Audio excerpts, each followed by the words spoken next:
Hi అండి, welcome to my channel. ఈరోజు recipe వచ్చేసి రొయ్యల బిర్యానీ ఇంట్లోనే హోటల్ స్టైల్లో పిల్లలకి నచ్చే విధంగా మనం ఎలా ప్రిపేర్ చేసుకోవాలో చూద్దామండి.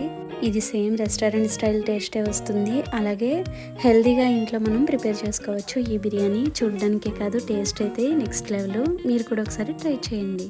ఈ బిర్యానీ చేయడానికి మనం ముందుగా 2 గ్లాసులు అయితే బిర్యానీ రైస్ని ముందుగా వాష్ చేసుకుని శుభ్రంగా ఒక 1 అవర్ ముందు నానబెట్టుకుంటే మనకి రైస్ అనేది బాగా ఉడికి, అలాగే మనకి రైస్ కూడా పెద్దగా విచ్చుకుంటుంది. ముందుగా నానబెడితే బాస్మతి రైస్ చాలా బాగుంటుంది. అప్పటికప్పుడు నానబెట్టుకుంటే మనకి కొంచెం గట్టిగా ఉంటుంది, అలాగే పెద్దగా సైజ్ అయితే అవ్వదనమాట. ఎలాంటి బాస్మతి రైస్ అయినా కానీ ముందుగా మనం ఇలా వాష్ చేసుకుని లైట్గా మనం ముందుగానే నానబెట్టుకుని ఉంచుకోవాలి. ఒక 1 అవర్ ముందైనా కనీసం నానబెట్టుకోవాలి. కుదిరితే 2 అవర్స్ అయినా మనం నానబెట్టుకుంటే ఇంకా బాగుంటుంది. ఇలా నానబెట్టిన రైస్ని పక్కన పెట్టుకుని రొయ్యలు అయితే తీసుకోవాలి. రొయ్యలు తీసుకుని వాటిని శుభ్రంగా కడిగి తర్వాత దానిలో ఉప్పు అలాగే పసుపు వేసి బాగా కలుపుకోవాలి. తర్వాత దీనిలోకి రుచికి సరిపడినంత కారం వేసుకోవాలి. కారం మనకి ఇక్కడ సరిపోకపోతే కర్రీ వండేటప్పుడు కూడా మనం వేసుకోవచ్చు. ఇలా కారం వేసుకున్న తర్వాత బిర్యానీ సామాను అలాగే దాల్చిన చెక్క, లవంగ, యాలక్కాయలు అవి కొంచెంగా యాడ్ చేసుకోవాలి. నేను చూపించిన విధంగా హెవీ మసాలా అవసరం లేదు. ఇలా వేసుకుని బిర్యానీ మసాలా మనకి సరిపోతుంది. ఇవన్నీ వేసిన తర్వాత బాగా కలుపుకోవాలి. ఒకసారి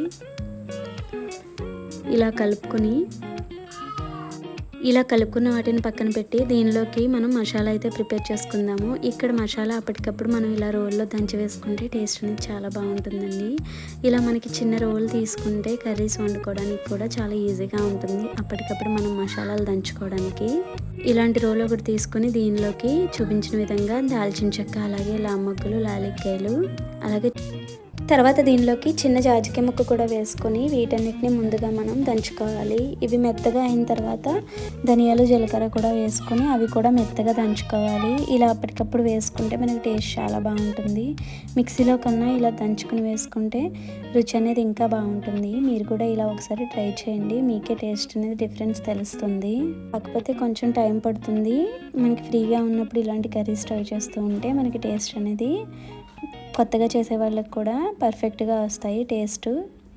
ఇలా దంచుకుని మెత్తగా చేసుకుని తర్వాత ధనియాలు, జీలకర్ర కూడా వేసుకుని వాటిని కూడా మెత్తగా చేసుకొని ఇవి బాగా నలిగిన తర్వాత ఈ పొడిని కూడా మనం ముందుగా నానబెట్టుకున్న రొయ్యల్లోకి అయితే వేసేసుకోవాలి. రొయ్యల్లోకి ఇది అలాగే 1 స్పూన్ అల్లం వెల్లుల్లి పేస్ట్ కూడా వేసుకొని నిమ్మకాయని ఒక వద్ద అయితే మనం రొయ్యల్లోకి పిండుకొని మొత్తం అంతా రొయ్యలకు పట్టించేటట్టుగా కలుపుకొని ఒక 1 అవర్ పాటు ఈ రొయ్యలను కూడా మనం ఫ్రిడ్జ్లో పెట్టుకుంటే టేస్ట్ అనేది చాలా బాగుంటుంది. ఎంత అంటే ముందుగా నానబెట్టుకుంటే మసాలాలు అవి వేసి రొయ్యలకి చాలా ఫ్లేవర్ అనేది బాగా పడుతుంది. బయట కూడా వాళ్ళు అప్పటికప్పటికన్నా ముందే నానబెట్టుకుని పెట్టుకుంటారు కాబట్టి టేస్ట్ అనేది మనకి రొయ్యలకైనా చికెన్కైనా బాగా పడుతుంది. అప్పటికప్పుడు చేసుకునేది కన్నా ఇలా నానబెట్టుకుని మనం ఒక 1 అవర్ అలాగే మనకి టైం లేకపోతే ఒక ½ అన్ అవర్ అయినా డీప్ ఫ్రిడ్జ్లో పెట్టేసుకుంటే మనకి ఫ్లేవర్స్ అనేవి రొయ్యలకి బాగా పడుతుంది. ఇలా మెత్తగా దంచుకోవాలి. ప్రాసెస్ అయినా కానీ ఇలా చేసుకున్న కర్రీస్ అయినా రోటి పచ్చళ్ళైనా మనకి చాలా బాగుంటాయండి.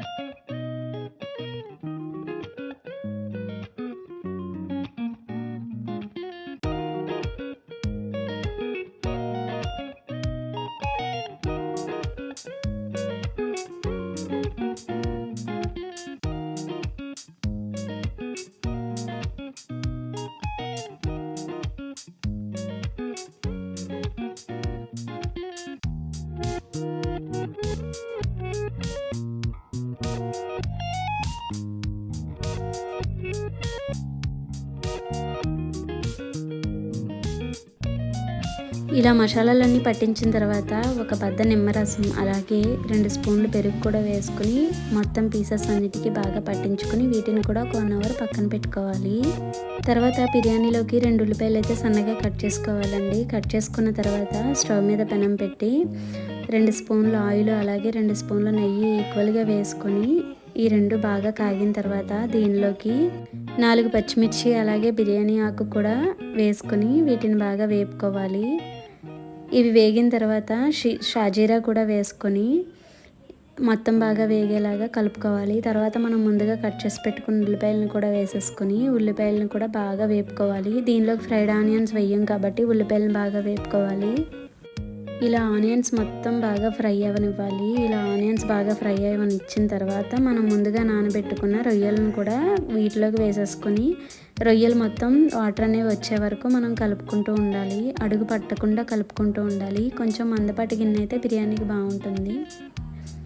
ఇలా అడుగు పట్టకుండా కలుపుకుంటూ ఉండాలి. మూత పెట్టుకుంటూ కలుపుకుంటే మనకి కర్రీ అనేది త్వరగా రెడీ అయిపోతుంది. రొయ్యలు కూడా త్వరగా మగ్గిపోతాయి.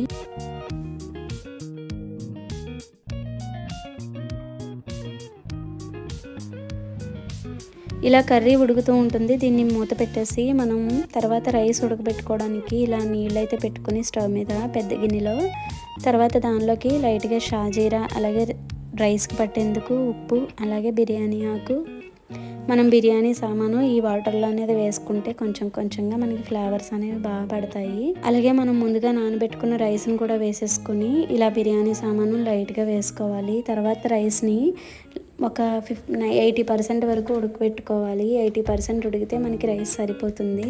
ఈలోపు కర్రీ కూడా మనకి ఉడికిపోతూ ఉంటుంది. కర్రీ అడుగు పట్టకుండా మనం కలుపుకుంటూ ఉంచుకోవాలి.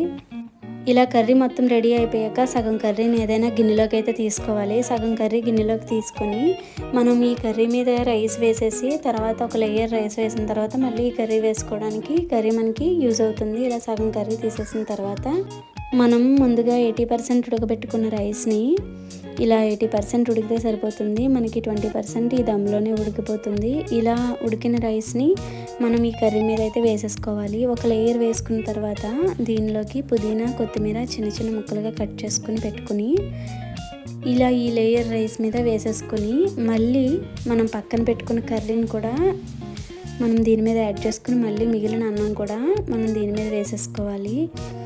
ఇలా ఈ రైస్ కూడా వేసేసుకొని మళ్ళీ పుదీనా కొత్తిమీర కూడా వేసేసుకొని మనం మూత టైట్గా పెట్టేయాలి. టైట్గా పెట్టడం వల్ల మనకి ఆవిరి అనేది బయటికి రాకుండా ఉంటుంది. ఒకవేళ మూతకి ఎక్కడైనా కొంచెం గ్యాప్ ఉంటే మైదా పిండి కొంచెంగా తడుపుకొని పిండిలా చేసుకుని ఆ గ్యాప్లో మనం ఫిల్ చేసేస్తే మనకి ఆవిరి అనేది అస్సలు బయటికి రాదు. ఇలా అంచులు మొత్తం అంతా మనకి మైదా పిండి అంటించేస్తే మనకి అసలు ఆవిరి అనేది బయటికి రాకుండా చక్కగా దమ్ అవుతుంది బిర్యానీ.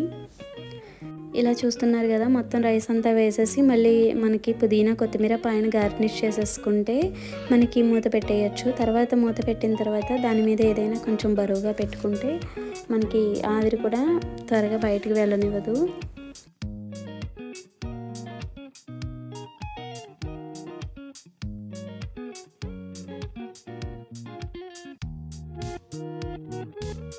ఇలా ఏదైనా బరువు పెట్టేస్తే మనకి సరిపోతుంది. అదే అంచుల పక్కన మనకి గ్యాప్ ఉంటే మైదా పిండి కూడా దానికి అంటించేసుకుంటే మనకి అస్సలు బయటికి అనేది ఆ దమ్ అనేది బయటికి లేకుండా చక్కగా కుక్ అవుతుంది. ఇలా స్టవ్ మీద ఈ గిన్నె ఒక 10 మినిట్స్ 15 మినిట్స్ ఉడికిన తర్వాత ఇలా ఏదైనా మనకి పెనం పెట్టుకుని స్టవ్ మీద సిమ్లో పెట్టి దానిపైన ఈ గిన్నె పెడితే అడుగు మాడకుండా మనకి పర్ఫెక్ట్గా కుక్ అవుతుందన్నమాట. రైస్ అడుగు అస్సలు పట్టదు, ఈజీగా ఉంటుంది.